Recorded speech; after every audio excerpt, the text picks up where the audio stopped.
All right, friends, it is time to talk about all the books that I will be reading during the month of May, courtesy of Time Travel TBR. So before we jump into all the books that I hope to get to in this month, let's talk about an updated rule as well as some of the books that I read in the month of April. So the main rule that I wanted to share with you is that if I read at least 50% of a book before I DNF it or before I decide to not continue with it, that will still count towards my book tokens. I wanted to still, be nice to myself. And also the point of the game is to be able to get books read and at least get a feel for the book before I decide to move on from it or, decide if I want to keep it on my shelves. So with that being said, let's go through the books that I picked out for my April TBR and how I did with them. For roll number 1, I selected a challenge card and I picked up Start a Series. And for that, I selected An Ember in the Ashes by Sabaa Tahir. And this was a reread for me. I started the book, but I didn't end up finishing it this month. So I'm going to put that to the side for now. And going forward with this game, I think I'll refrain from putting rereads on my TBR. For roll number 2, I selected Read a Book That Intimidates You, and I picked There by Tommy Orange, and I graded this 5 stars.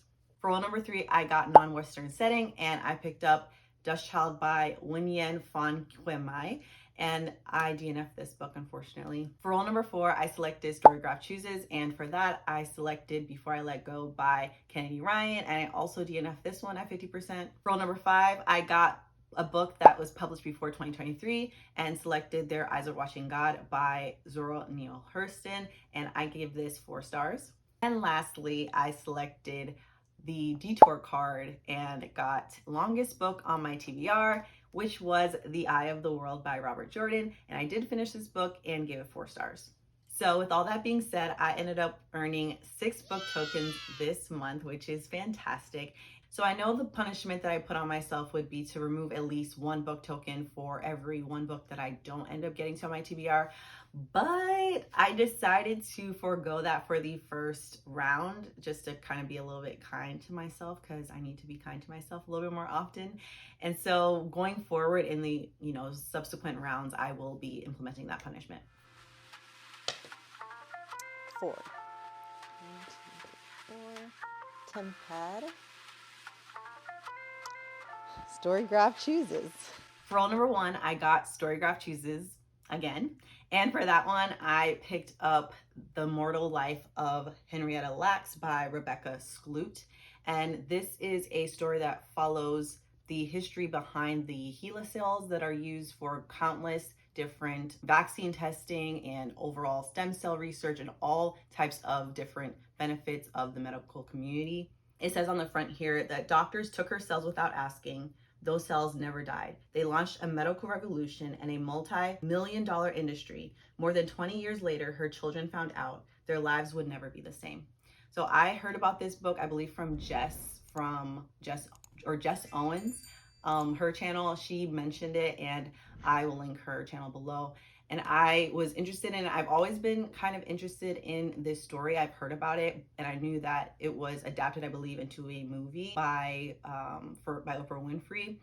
So I was always curious about this story of, how this ended up happening and the ramifications and what the consequence of what this did to her family, Henrietta's family.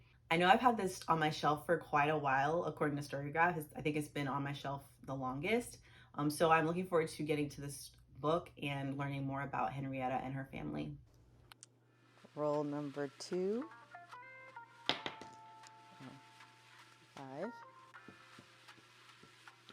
Mothership.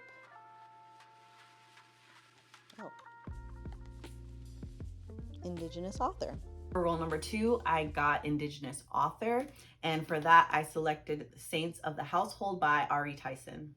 This is a story that follows 3 cousins. I think it's like 2 boy cousins and 1 girl cousin, and they're really close. They kind of grow up as siblings, but something takes place that causes a rift in their relationship, and there are some issues that come up that cause them to not be as close anymore. That's pretty much all that I know. I know this is a young adult story, and I know that it is following a family of Indigenous people that are based in Costa Rica.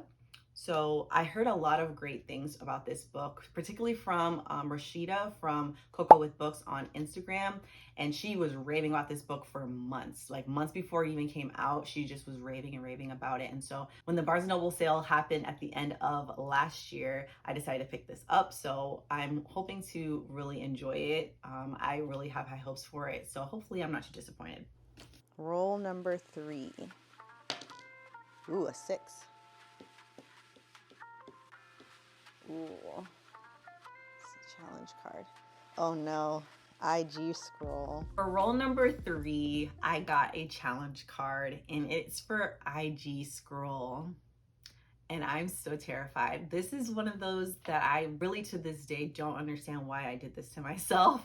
But I wanted to, have a little bit of spontaneity in my TBR, and that's always fun. So I'm gonna do this for you now and use my little iPad here to screen record, and see which book that I will be getting from IG, what recommendation I'll receive. So we'll see.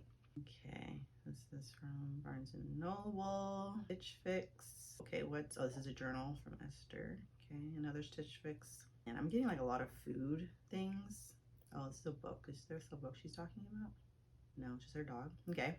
All right, clothes. A lot of clothes are coming up on here. I don't have this book. Kendrick Lamar.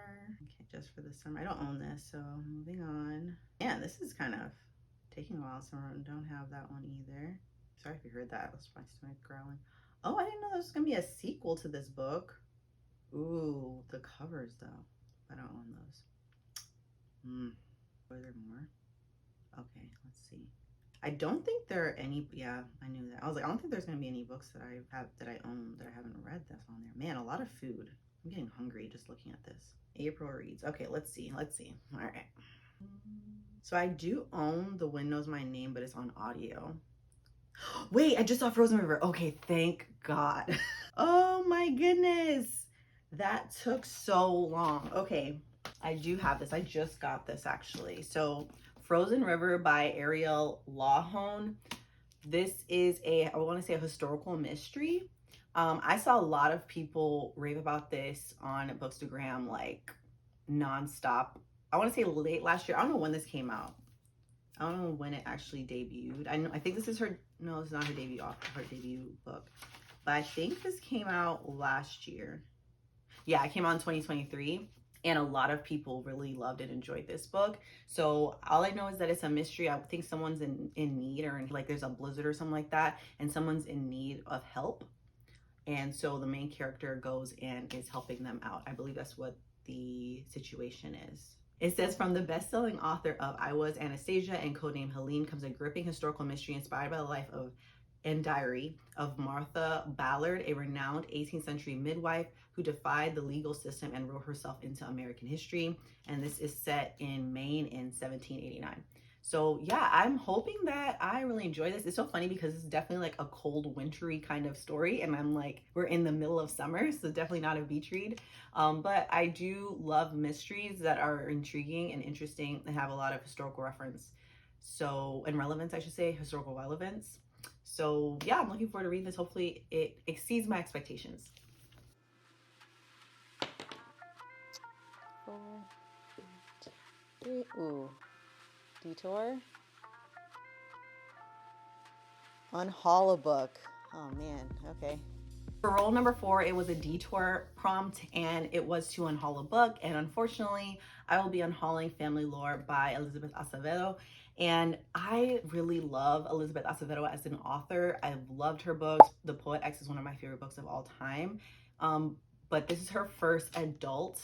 Sorry, I might have some feedback from me touching that. But this is her first adult novel, and it came out last year. I pre-ordered this, and I enjoy so many aspects of the story. I enjoyed the multi-generational saga part of it. I loved learning about the different characters, the different interpersonal relationships between the sisters and the cousins and the sister cousins, and all of that family history, and learning about cultural things when it comes to the Dominican Republic, and even being a Dominican person living in New York City, and all of those things I loved so much. And the writing was so beautiful as always because it's Elizabeth Acevedo. But I just could not keep this book because if you can see, there's like things on the top, and those were like little tabs where I put when there was some very spicy content or spicier scenes for me to like know for a reread.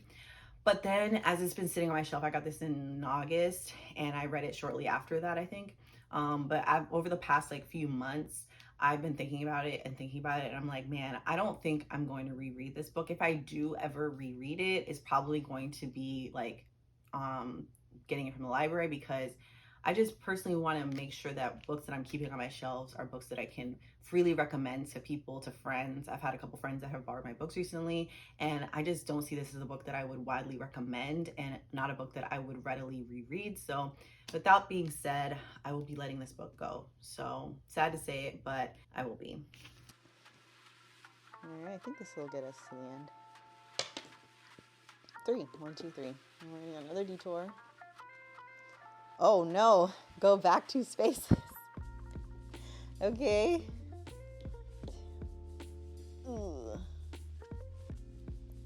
Give an author a second chance. Okay. So for roll number 5, as you saw, I got go back 2 spaces. I was so close, and yet so far. So I went back 2 spaces, and then I ended up getting another challenge card, which was to give an author a second chance. And that one took me a while. I was thinking through like, what books do I have? Usually if I don't like an author's work, I don't buy their second book. That's typically what, regular people do, smart people do. But I guess in this case, I didn't. And I picked up The Beautiful Ones by Sylvia Moreno Garcia. I read Mexican Gothic last year, and I don't know what I was thinking, because while I did enjoy the writing, I did enjoy learning about the different characters, the relationship between the main character and her cousin. I did enjoy different aspects of the story a lot. The one thing I didn't like was, obviously it was a horror book, and so there was definitely a lot of horror aspects to it that really creeped me out. It really gave me like bad goosebumps, and I should have known better. It was marketed as a horror book, so of course there's gonna be horror themes in it. And so I did want to read something else by Sylvia Moreno Garcia to give her another chance in something else, and I wanted to give her the best chance of blowing me away. So I figured, hey, let's do historical romance. Let's do historical fiction and see how that goes. So this is a historical fiction book that, obviously the cover itself is so beautiful. It is absolutely gorgeous. And this is supposed to be set in, I want to say Victorian London, or I think it's Victorian times, I believe. I don't know exactly the time period. As you guys know, I'm not a big synopsis reader, so I don't know that much about it. All I know is that it's a love story in some way, shape, or form. And it's about, I guess they say that it's a charming tale of love and betrayal set in a world where scandal is a razor sharp weapon. So yeah, it's pretty short, and obviously the cover is gorgeous, as I said. So hopefully, because this is, setting her up for success, this book is gonna blow me away, and I'm going to be able to read more of Sylvia Moreno Garcia's work in the future. Okay, so with that, I have about 4 books in my set TBR, which is actually really good because I have a buddy read that's going on with Sylvia from Library Unbounded, where we're reading through the Wheel of Time series. And that book, The Great Hunt, is about 600 pages, so that's good. And I have a couple other books I've been kind of reading in the background. So if I can get through these and just be able to mood read a bit throughout the rest of the month, that'll be really great and very relaxing. So hopefully I'll be able to get to these 4 books and be able to kind of continue to build up my book tokens. So thank you so much for watching this video. Make sure to comment below and let me know which book that you are really excited to read in the month of May, or even what's your most anticipated release that's coming out in May. And then if you're interested in watching the first video or first round of the time travel TBR game, go ahead and click this video here, and I will see you in the next one. Take care.